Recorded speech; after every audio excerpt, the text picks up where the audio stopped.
आज हम बात करेंगे अस्थमा के बारे में। अस्थमा होता कैसे है और क्या इसका पूरी तरीके से इलाज संभव है या नहीं। अस्थमा बेसिकली एक एलर्जिक प्रॉब्लम है जिसमें आपकी सांस की नलियों में सूजन आनी स्टार्ट हो जाती है और साथ ही में बलगम की मात्रा बनना बहुत ज्यादा स्टार्ट हो जाती है।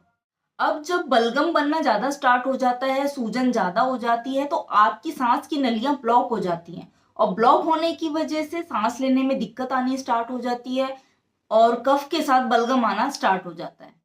अब इसकी होने की वजह क्या है? जब भी कोई एलर्जन आपकी सांस की नली में टकराता है, मीन्स एलर्जन हो सकता है चाहे वो डस्ट की फॉर्म में हो, चाहे पॉलन ग्रेन्स की फॉर्म में हो, चाहे किसी फ्यूम्स की फॉर्म में हो, चाहे खाने पीने की फॉर्म में हो, चाहे मौसम चेंज या वेदर चेंज के फॉर्म में हो।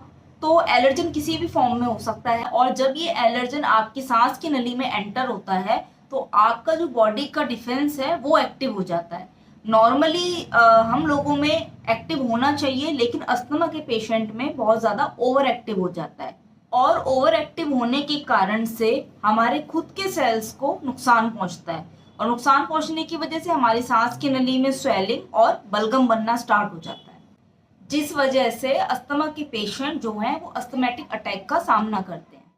अब ज्यादातर लोग इससे राहत पाने के लिए या तो पंप का इस्तेमाल करते हैं, नेबुलाइज करते हैं, स्टेरॉइड्स लेते हैं या एंटीबायोटिक्स लेते हैं। अब इन सबको लेने से पेशेंट को टेम्पररी रिलीफ तो जरूर मिलता है, लेकिन प्रॉब्लम दोबारा आती है और बढ़कर भी आती है।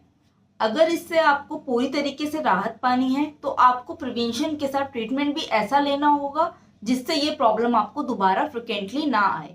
अब एज अ प्रिवेंशन में आप अगर धूल मिट्टी से बचना चाह रहे हैं तो मास्क का प्रयोग कर सकते हैं या थोड़ा सा मस्टर्ड ऑयल आप यानी कि सरसों का तेल जो है वो आप अपने नोस्ट्रिल्स में लगा सकते हैं, अप्लाई कर सकते हैं, जिससे कोई भी एलर्जन जो है वो आपके सांस की नली तक ना पहुंच पाए।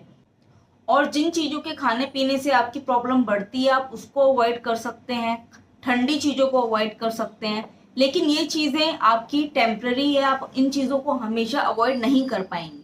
आपको इससे पूरी तरीके से छुटकारा चाहिए तो आप इसका प्रॉपर होम्योपैथिक ट्रीटमेंट कराएं। होम्योपैथिक में बहुत सारी दवाइयाँ होती हैं अस्थमा के पेशेंट्स के लिए। ब्लाटा ओरिएंटलिस है, फॉस्फोरस है, कैल्केरिया कार्ब है, नेट्रम सल्फ है, जस्टिशिया है, बहुत सारी मेडिकेशंस होती हैं।